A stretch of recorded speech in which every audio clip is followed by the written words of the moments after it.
यानी सर आप संकल्प भूमि महोत्सव पर आए हैं, संकल्प भूमि पर आए हैं, आज के दिन अवसर पर आप क्या कहना चाहेंगे?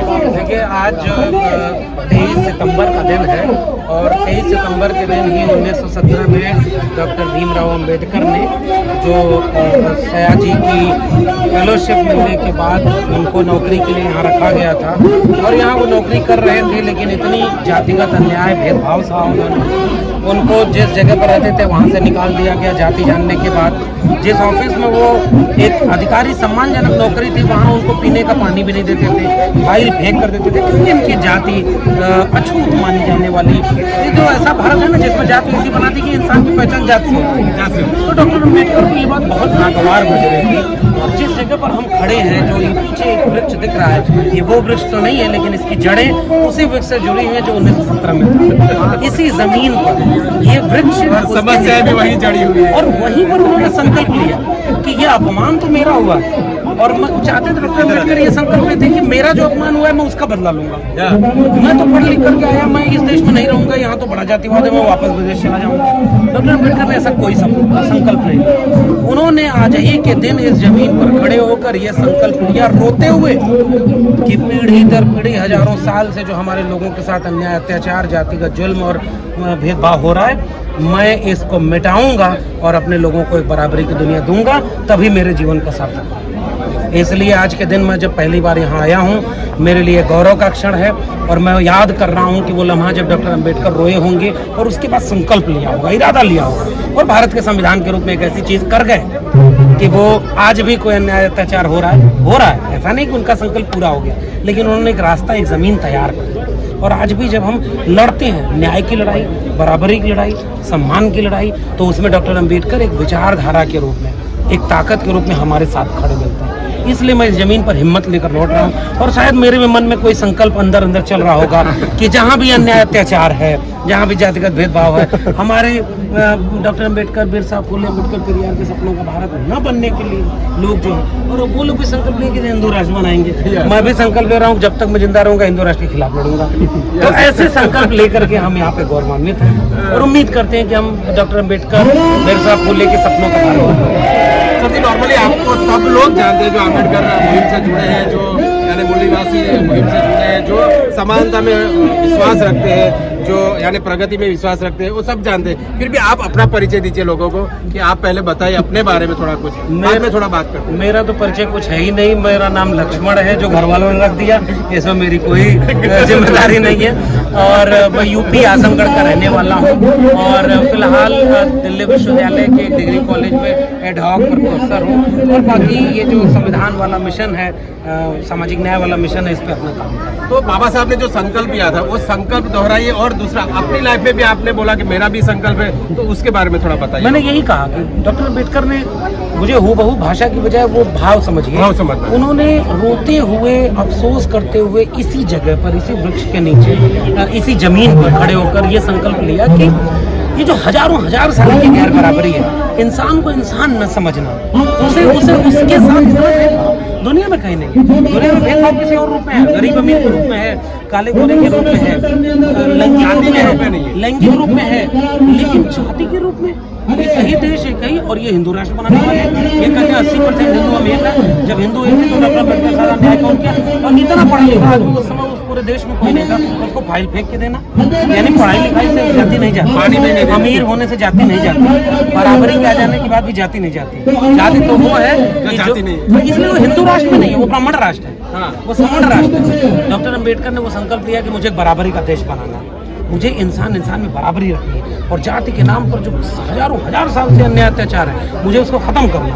और मुझे लगता है कि डॉक्टर अम्बेडकर ने बहुत कुछ किया, लेकिन अभी बहुत कुछ बाकी है। एक और बात बताएं, जब डॉक्टर अम्बेडकर थे तो धीरे धीरे एक परत खुल रही थी कि ये देश किसका है, कौन जातिवादी है, उसको पहचान में आ रहा था। कोई कह रहा था कि तेली, कुम्हार और कुंभी किसान संसद में जाकर क्या करेंगे, जो बाल गंगाधर तिलक से लेकर के। कोई कह रहा था कि ये जो है इन लोगों को जो पैर में थे वो सर पर चढ़ जाएंगे, इनको वोटिंग राइट नहीं देना चाहिए। कोई कह रहा था कुछ चीजें, तो आज भी कह रहे हैं। अब उतना नहीं कहते, अब तो हिम्मत नहीं है। अब जातिवाद थोड़ा बदल गया, छुप के करते। जहाँ जो गरीब कमजोर लोग हैं ना, वहाँ तो मार रहे हैं वो आज भी। वो इंद्र मेघवाल बच्चा जब मटका छूने से मारा गया तो हमें समझ में आता है जातिवाद कितना था। रोहित वेमुला मारा गया, सांस्थानिक हत्या की गई, पायल तड़वी की हत्या, तमाम लोग। 2 दिन पहले 2 लड़कियों को लटका दी। रोज जब बलात्कार होता है महिला देखकर होता है, लेकिन वो बलात्कार कितना निर्मम होगा इसमें जाति सामने आएगा। अगर वो लड़की किसी वंचित, शोषित, दलित, पिछड़े घरों की है तो ये हैवानियत कई गुना बढ़ जाती है। इसलिए जातिवाद बहुत बड़ी बीमारी है। इस देश में जो गैर बराबरी है अमीर गरीब की, इस देश में जमीनें आज भी जाति देखकर बटी हुई हैं। 90% लोगों के पास 10% भी जमीन नहीं है। Is there not humanity? No, not at all. ये जो नौकरी है, नौकरी में 1% हायर एजुकेशन वाली नौकरी जिसमें रिजर्वेशन है, रिजर्वेशन खत्म कर दिया, घोषणा नहीं कर रहे। सरकारी शिक्षा, सरकारी नौकरी दोनों बेच दिया, आरक्षण खत्म हो गया, सारी सरकारी चीज को बेच दिया। ये देश नहीं बिकने दूंगा। और आप तो गुजरात के रहने वाले हैं, यहीं से एक फकीर गया था। सोचिए जाति क्या होती है। जब तक वो यहाँ का मुख्यमंत्री रहा उसने अपनी जाति नहीं बताई कि मैं ओबीसी माँ का बेटा हूँ। जैसे उसको प्रधानमंत्री बनना हुआ, बिना किसी से पूछे कहा कि मैं ओबीसी माँ का बेटा हूँ और मैं ओबीसी हूँ, मैं पिछड़ी माँ का बेटा हूँ। 8 साल से वो ओबीसी इस देश का प्रधानमंत्री है। उसने एक बार भी मंडल कमीशन का नाम लिया हो तो बताइए। उसने एक बार भी फूले का नाम लिया हो, पेरियार का नाम लिया हो तो बताइए। ये किस बात का ओबीसी? केवल वोट लेने के लिए। और आज भी वो ओबीसी का आरक्षण जो 27% है उसको पूरा करने का प्रमोशन रिजर्वेशन नहीं दिया। और जाति जनगणना ओबीसी का सबसे बड़ा सवाल है, क्यों नहीं जाति जनगणना करा देता? ये झूठा फकीर है जो चोला पहन करके गया है देश बेचने के लिए। वो बेच रहे हैं भारत को। मैं चैन से कैसे सो जाऊं, शौकत ने मुझे इस मिट्टी की मैं देश नहीं बिकने दूंगा। पूरा देश बेच दिया गुजरातियों ने। गुजरातियों ने नहीं, यहाँ के भाई आप सब गुजरात के लोग हैं, तो इस गुजरात में बाबा साहब को मानने वाले भी लोग हैं। मैं गुजराती जब कह रहा हूँ तो उसने जिसने गुजरात को बेचा, पहले उसने सपना बेचा, पहले उसने अपना नाम विकास का मॉडल बेचा, झूठ का मॉडल बेचा। और जब वो वहाँ पहुंच गया तो सब कुछ बेच दिया। और अपने दोस्त मॉडल था, अरे यही मॉडल था, अपने देश को दुनिया का दूसरा अमीर व्यक्ति बना देना है। 2 ही लोगों का विकास हुआ है इस समय। एक उसका जो झूठा फकीर है, कुछ नहीं है जी, मेरा क्या है, मैं झोला उठा के चल दूंगा और बेच जाएगा। हमारे आपके बच्चों का क्या होगा? अपोजिशन क्या कर रहा है? अपोजिशन को छोड़िए, हम क्या कर रहे हैं? हम अगर जनता कांड होता है तो नेता की आलोचना करना सबसे आसान काम है, अपनी आलोचना सबसे कठिन काम है। अपनी आलोचना सबसे कठिन काम है। अगर डॉक्टर अम्बेडकर के सपनों का भारत बनता तो हम शिक्षा बेचने देते क्या? हम अपने बच्चों का रोजगार बेचने देते क्या? आज इस समय नई शिक्षा नीति में स्कूल, कॉलेज, विश्वविद्यालय सब बिक गए। नहीं प्रोफेसर, पढ़ेगा कौन? आप शिक्षा से जुड़े हुए हैं। हाँ। शिक्षा के मूल जो समस्या है वो आप जानते हैं। अभी जो शिक्षा का उनका रवैया है और बंधारण के प्रति उनका रवैया, उसके बारे में कुछ आप वो उनका रवैया एक ही है कि मनुस्मृति लागू कहते नहीं है। वो जो हिंदू राष्ट्र बनाना चाहते हैं उसका मतलब क्या है? अखंड भारत बनाएंगे। अरे अखंड भारत में 45 करोड़ मुसलमान आ जाएंगे, 15 करोड़ 18 करोड़ यहाँ वाले तो बर्दाश्त हो नहीं रहे। कौन सा भारत बनाओगे? केवल हिंदू मुस्लिम के नाम पर लड़ाना, मंदिर मस्जिद के नाम पर लड़ाना, और जब मौका मिले तो ब्राह्मण और सवर्ण मिलकर के दलित, पिछड़े, आदिवासी को मारना। ये हिंदू राष्ट्र नहीं। और इसके लिए क्या करना होता है? राम राज, मैं तो उत्तर प्रदेश से आता हूँ। उत्तर प्रदेश में 2 बार राम राज आ गया और वहाँ राम राज का मतलब क्या? बुलडोजर चलाए जा रहे हैं। किसके ऊपर? जितने गरीब, कमजोर, मजलूम है, मुसलमान है और दलित, पिछड़े। और शिक्षा का मॉडल क्या है? वही सब पढ़ेंगे तो आंख में आंख डाल का सवाल पूछे। एक अम्बेडकर पढ़ लिए थे ना, उसके पहले तो जाने कितने दलितों पर अन्याय हुआ, लेकिन डॉक्टर अंबेडकर ने इतनी डिग्रियां ली, इतना पढ़ाई की, इतना लिखा पढ़ा, लड़ाई लड़ी, यहाँ रोकर गए तो संकल्प लेकर गए कि मैं अपने लोगों के साथ अन्याय अत्याचार नहीं होने दूंगा। और आज देखिए, अंबेडकर को तो आजादी के बाद खत्म करने की कोशिश की गई। ये वो पौधा थे जिनके बीज को ऐसे जमीन में गाड़ दिया गया कि अभी खत्म हो जाएंगे आजाद भारत में। अंबेडकर की किताबें नहीं थी सिलेबस में, अंबेडकर की लाइब्रेरी में किताबें नहीं थी, और वो जमीन फोड़कर बाहर आ गए। और आज संघर्ष में, आज जहां भी लोग अन्याय के खिलाफ लड़ रहे हैं, उनका चेहरा है डॉक्टर अम्बेडकर। तो डॉक्टर अम्बेडकर व्यक्ति नहीं है। और मैं डॉक्टर अम्बेडकर को पूजने के खिलाफ हूँ। खुद डॉक्टर अम्बेडकर कहते थे कि व्यक्ति पूजा मत करना, नायक पूजा मत करना। वो विचार का नाम है। डॉक्टर अम्बेडकर मेरे लिए एक विचार का नाम है, जो समता और न्याय का। और वो विचार ये कहता है कि सबको शिक्षा मिले, डिग्री वाली नहीं, चेतना वाली, जागरूकता वाली। हमारे लोग भी डिग्री पा करके बहुत सारे बिक गए, उनके गोद में बैठे। वो कुल्हाड़ी है ना, कुल्हाड़ी में बेत जो लकड़ी लगी थी, तो जंगल की लकड़ियों कहा गया कि वो तो तुम्हारी है, तुम कुल्हाड़ी के साथ खड़े हो जाओ। हमारे लोग भी, बहुत सारे लोग जो पैंथर थे, जो बाबा साहब के मानने वाले हैं, वहाँ भी जाके जय भीम बोलते हैं और एक दूसरे तब जय श्री राम बोलते हैं। नहीं भाई, हमें विचारधारा माननी है। कोई एक जो दिल में अंबेडकर, फूले, पेरियार को रखता है, वो शिक्षा की बात करेगा। सरकारी स्कूल, सरकारी विश्वविद्यालय अगर बर्बाद हो जाएंगे तो 25 साल बाद हमारे बच्चे किस स्कूल में पढ़ने जाएंगे? जिसके जेब में पैसा होगा वो पढ़ाई करेगा, जिसके जेब में पैसा होगा रोजगार करेगा, बाकी लोग क्या करेंगे? वो एक रास्ता दे रहे हैं, शिक्षा बर्बाद करो। और शिक्षा भी करो तो कह रहे हैं कि वैदिक शिक्षा लो, जिसमें क्या है, गणेश जी पहली प्लास्टिक सर्जरी नहीं पढ़ना है भाई।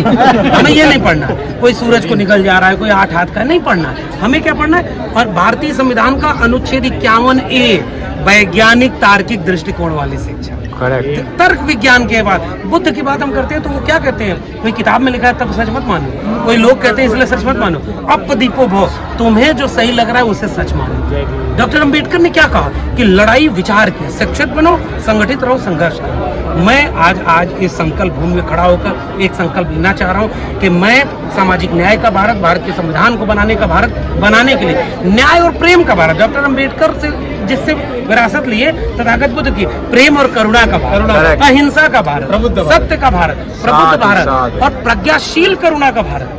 ये प्रज्ञा है वो कहाँ गई, करुणा है वो कहाँ गई, आज लड़ाया जा रहा है, नफरत बांटी जा रही है, नहीं, हमें वो नहीं करना, मोहब्बत का भारत बनाना है। शिक्षा, उनका मुद्दा तो हिंदू मुस्लिम है, उनका मुद्दा है, हमारा मुद्दा है, हम उनकी पिच पर खेलेंगे तो वो हमें भी हिंदू मुस्लिम बनाएंगे। हमारे लोगों से कांवड़ ढोवा रहे हैं, कांवड़ ढोने वाले लोग जब दलित पिछड़े आदिवासी जो हिंदू की पूजा करने के बाद, मंदिर जाने के बाद जब लौटे, तो मेरा सवाल है कि जरा पूछे कि उनका बच्चा बड़ा होकर किस स्कूल में पढ़ेगा, किस विश्वविद्यालय में पढ़ेगा, किस जगह नौकरी करेगा, या आपके गुजरात के पोर्ट पर जो हजारों किलो वो क्या मिल गई थी आपके यहाँ कोर्ट ड्रग्स वॉक्स मिल रहा था ना, बड़ा गुजरात का मॉडल अजीब है भाई, उस दिशा में जाएगा क्या, नहीं, कलम किताब पकड़ेगा कि नहीं, अपना रोजगार बनाएगा कि नहीं। मैं यहाँ संकल्प लेना चाह रहा हूँ, शिक्षा रोजगार की लड़ाई, सामाजिक न्याय की लड़ाई और संविधान की लड़ाई, मोहब्बत और प्यार की लड़ाई लड़ने के लिए हम संकल्प लेते हैं कि जब तक रहेंगे उसकी लड़ाई लड़ते रहेंगे। और इस संकल्प भूमि पर आकर के मुझे लग रहा है मैं थोड़ी सी हिम्मत डॉक्टर अम्बेडकर से लेके प्रोफेसर साहब, आप बहुत बेबाक बोलते हैं, जो सीधा बोलते हैं, सीधी बात, नो बकवास, तो आपको बहुत सारी दिक्कतें भी झेलनी पड़ी होगी, और थोड़ा कुछ बताएं, लोग जान सके ना कितना ये बोलने के लिए क्या कीमत चुकानी पड़ रही है। अभी देखिए, अभी कोई कीमत तो वैसे मैंने चुकाई नहीं, हालांकि दूसरे रूप में चुका रहे हैं। और जैसे आप कह रहे हैं ना बेबाक बोलते हैं, अरे भाई हम जिनका नाम ले रहे हैं वही बेबाक थे। आप डॉक्टर अंबेडकर की मूर्ति के सामने खड़े हो, जय भीम बोले, उसके बाद डर जाए, नहीं साहब, ईमानदारी नहीं है, आप बुद्ध की बात करेंगे, सीधी बात, बुद्ध की बात करेंगे और आपके दिल में करुणा नहीं है, प्रेम नहीं है, प्रज्ञा नहीं है, तो हम फिर धोखा देंगे, हम अपने लोगों को धोखा देंगे। इसलिए हम ज्योतिबा फूले, महात्मा फूले हड़कर खड़े हो गए कि बाल बनाना नाई का धर्म नहीं धंधा है, और कपड़े धोना उसका धोबी का धर्म नहीं धंधा है, और कुम्हार का काम करना कुम्हार का धर्म नहीं धंधा। तो वैसे ही धर्म की बात करना उनका धर्म नहीं धंधा है। हमें विरासत जिसकी मिली, धंधा है, बट धंधा है, अब वो कर रहे हैं, हमारा तो काम ही नहीं है। हमारे पुरखों ने मंदिर जाने की लड़ाई नहीं लड़ी, शुरू में कुछ नहीं लड़ी, उसके बाद डॉक्टर अम्बेडकर ने 1935-36 जाते थे, कहते हैं मंदिर तुम्हारा काम नहीं है, चलो स्कूल की तरफ, ये भीड़ जो मंदिरों की तरफ जा रही है, मुझे इसको स्कूल की तरफ मोड़ना है, ये डॉक्टर अम्बेडकर। तो हम तो ताकत उनसे ले रहे हैं, मैं नहीं बोलूंगा, कोई और बोलेगा। अम्बेडकर, फूले, पेरियार विचार का नाम है। हम अगर दगाबाज करवेंगे, हम अपनी नौकरी के लिए, हम अपनी बिजनेस के लिए थोड़ा झुक करके समझौता कर लेंगे, तो हम अम्बेडकर के वारिस नहीं है। हो सकता है कोई और निकलेगा, वो मिशन मूवमेंट आगे बढ़ेगा। लोग तो बिक गए, लोग तो कमजोर हो गए, लोग तो टूट गए, मिशन मूवमेंट कमजोर हुआ क्या? हाँ, जो जिनसे लड़ना है वो एकजुट होते हैं, तो नुकसान हमें बहुत होता है। अकेले कोई बोलेगा तो टारगेट होगा, अकेले बोलेगा, और हम सारे लोग अगर एकजुट खड़े होंगे तो कोई टारगेट नहीं। तो निशाना तो मैं तो अभी तक टेम्परेरी नौकरी पर हूँ, अब इसे आगे क्या बोलूंगा कि बोलने के बाद क्या होगा मेरा। हमारे भी घर वाले रहते, और माँ बहन की गालियां तो बहुत आम है साहब। मुझे तो याद आता है सावित्रीबाई फूले जब घर से स्कूल जाती थी तो मैला फेंकते थे, कचरा फेंकते थे, पत्थर मारते थे। मेरे ऊपर कोई पत्थर नहीं मार रहा है, हमारा भारत यहाँ तक आगे बढ़ा है। थोड़ा और आगे ले जाना है, डरेंगे नहीं, झुकेंगे नहीं, बिकेंगे नहीं, जब तक है हिम्मत तब तक उस मिशन में आगे बढ़ते हैं। बहुत धन्यवाद। प्रोफेसर साहब, आप बहुत बेबाक बोलते हैं, गालियां, कोई कीमत अभी तक चुकानी पड़ी है क्या? अब वैसे तो कोई कीमत नहीं, आप सब हमारी हिम्मत है। उन लोग को डर लगता है कि इसके साथ बहुत लोग हैं, मुझे पता नहीं जेल जाएंगे तो कोई छुड़ाने आएगा कि नहीं, लेकिन अभी तक तो वो डाल नहीं रहे हाथ। इसका मतलब कि हम सब एक हैं, तो उस ताकत से हमें बहुत झेलना नहीं पड़ा। इतनी पूरी ताकत आप में आती कहाँ से है? ये पावर कहाँ से आता है? बस उन्हीं से आता है। इस वृक्ष आज के युवाओं को, यानी जो शिक्षा में जुड़े हुए हैं, जो स्टूडेंट हैं, उनको आप क्या संदेश देना चाहेंगे? उन नौजवानों को मेरा एक ही पैगाम है, खूब पढ़ो, खूब लड़ो। पढ़ाई अपनी विरासत को समझने के लिए। भगत सिंह, अंबेडकर, पेरियार, ललई, चौधरी छोटू राम से लेकर के ज्योतिबा फूले और बुद्ध तक को पढ़ो, घर घर किताब ले चलो। पुरखों ने बड़ी कुर्बानी दी तो हाथ से श्रम करने वाली चीजें हटी और कलम और किताब आई। अब ये खत्म हो रहा है और इसको खत्म किया जा रहा है। वो जो दुश्मन हमारा है ना, वो हमारे हाथ से कलम और किताब छीन रहा है। डॉक्टर अंबेडकर कभी नहीं बन पाते अगर उनमें कलम और किताब की ताकत ना हो। उन्होंने इतना लिखा है, नौजवानों को केवल एक पैगाम है, जो लोग मंदिर जा रहे हैं उनको भी कहना है कि खूब मंदिर जाओ, खूब पूजा करो, लौट के आओ तो जरा अपने करियर के बारे में सोचना। 2 किताब मेरी पढ़ लेना, रामचरितमानस गीता के ऊपर भारत का संविधान और मंडल कमीशन भी रख लेना और उसको पढ़ना। मैं जबरदस्ती किसी का धर्म परिवर्तन कराने के पक्ष में नहीं हूँ। मैं जब तक कोई यहाँ से नहीं बदलेगा, आप उसको कैंची लेके घूमोगे नहीं आएगा। इसलिए नौजवानों को केवल एक पैगाम है, अपनी जड़ों को पहचानो। ये वृक्ष तो कट गया, वो वाला वृक्ष नहीं है ना, लेकिन इसकी जड़ें आज भी वही है जिस वृक्ष के नीचे डॉक्टर अंबेडकर ने संकल्प लिया। जिस दिन आप अपने अतीत को जान जाओगे, इतिहास को जान जाओगे, आपको बताने की जरूरत नहीं होती। आप तर्कशील बनो, वैज्ञानिक चेतना संपन्न बनो, अपने पुरखों के इतिहास को आगे ले आओ और अपने शिक्षा, रोजगार और भारत के संविधान के लड़ो। यही मेरा पैगाम। सर, संविधान जो अभी स्थिति है, संविधान विरोधी लोग, उनके बारे में लास्ट में आप बताइए। देखिए, भारत के संविधान का मतलब क्या है? सब बराबर। भारत का संविधान में जितना अंबानी और अडानी के वोट की वैल्यू है, उतना एक गरीब कमजोर मजलूम के वोट की वैल्यू है। भारत के संविधान ने सबको बराबरी का हक दिया, सबको मनुष्य माना, सबकी शिक्षा की बात की, सबके रोजगार की बात की। भारत के संविधान ने सबको निजी आजादी दी। भारत के संविधान ने सबको तार्किक वैज्ञानिक चेतना की बात की। ये मेरे लिए भारत का संविधान। और जो हिंदू राष्ट्र है, जो मनुस्मृति वाला है, संविधान विरोधी है। इसी गुजरात वाले, नागपुर वाले से जब मिलते हैं तो दोनों क्या कहते थे? 3 तिगाड़ा काम बिगाड़ा। वो भारत के तिरंगे का विरोध करते थे। वो कहते थे ये संविधान तो गलत है। और अभी भी दिल्ली में बैठकर कभी संविधान की प्रतियां जलाते हैं, कभी भगवा संविधान बनाते हैं। वो जेल में नहीं है, और जेल में प्रोफेसर हनी बाबू, प्रोफेसर अनंत तुमड़े हैं, वो हमारे लोग जेल में। उनके दिल में मनुस्मृति है कि सब न पढ़े, थोड़े से लोग जो मुख से जाते ब्राह्मण बाहुर नाम क्षत्रिय, उनका राज हो और दलित पिछड़े आदिवासी पैर में रहे। ये पैर वाले जब बराबर है, मानवर कांशीराम कहते थे ये कलम ऐसे है ना, मुझे इसको ऐसे कर देना। तो वो जो बराबरी है वो भारत के संविधान, प्रेम, मोहब्बत, न्याय, करुणाशील, ये भारत का संविधान है। सबको शिक्षा, सबको रोजगार, सबको तार्किक विवेक, भारत का संविधान है। इसके खिलाफ जो लड़ाता है हिंदू मुस्लिम के नाम पर, कब्रिस्तान पाकिस्तान के नाम पर, हिंदुओं एक हो जाओ इसके नाम पर, वो सारे गलत लोग हैं, भारत विरोधी हैं। इस देश के जो लोग दलित पिछड़ा आदिवासी ने सवर्ण भी हैं, उनको भी सोचना चाहिए कि ये लोग तुम्हारे नेता हैं। तुम्हें भारत की चिंता हो तो इन मनुस्मृति वालों को बाहर करो और भारत के संविधान वाला बाहर करो। लास्ट में सर, भारत के नागरिकों को आप क्या संदेश दें? यही संविधान, यही नागरिकों को पैगाम है। अगर ये देश तुम्हारा है, तुम्हें इस देश से प्रेम है, हर घर तिरंगा, हर हाथ तिरंगा, ये सब झूठ बोल रहे हैं। ये सारे झूठ बोल करके आपको भरमा रहे हैं। सामने तिरंगा ले आते हैं और दूसरे तो पुलवामा कर देते हैं चुनाव के पहले। भाई ये भी तो बोलूंगा। आपको कह रहे हैं कि हिंदू धर्म खतरे में है, रामलला हम आएंगे, यहीं सोमनाथ मंदिर गुजरात से रथ यात्रा लेके निकल गया। एक आदमी मंडल के विरोध में आया था, मंडल आंदोलन लागू हुआ तो इसका विरोध में कमंडल लेके चल गया और कहा कि हम रामलला हम आएंगे, मंदिर वहीं बनाएंगे। मंदिर बनवा लिया तो मस्जिद के नीचे शिवलिंग खोज रहे हैं। कौन सा भारत है भाई? तुम ये कौन सा भारत बना रहे हो? केवल मंदिर मस्जिद के नाम पर लड़ाओगे लोगों को और कांवड़ ढोने ले जाते। मेरे गाँव में 15 साल पहले 15 लोग सरकारी नौकरी में थे, कांवड़ कोई लेके नहीं जाता। आज 15 साल बाद 15 लोग कांवड़ होने गए, सरकारी नौकरी वाले 0 हो गए। ये कहाँ जा रहा है भारत? सब बिक गया है, शिक्षा रोजगार बिक गया।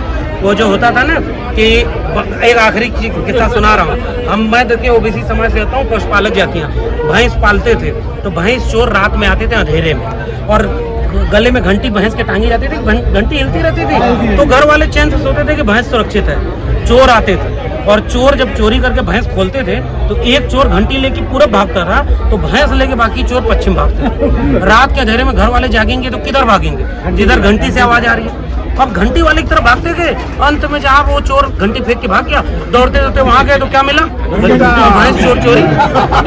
इस देश में ऐसे घंटी बजा करके आपको भरमाया जा रहा है हिंदू धर्म खतरे में। अरे भाजपा जब आती तभी हिंदू धर्म खतरे में क्यों आता है? इतने दिन मुगल राज किए, कभी हिंदू धर्म खतरे में, अंग्रेज राज किए, कभी खतरे नहीं में। ये 60 साल इंडिया नहीं था। और ये हिंदू वाले जब आते हैं तभी हिंदू धर्म खतरे में। ये खतरे में हिंदू धर्म नहीं, ये ब्राह्मणों, ठाकुरों, सवर्णों और अपर कास्ट, अपर क्लास लोगों की कुर्सी खतरे में है। करेक्ट। और आपके बच्चे का भविष्य खतरे में है।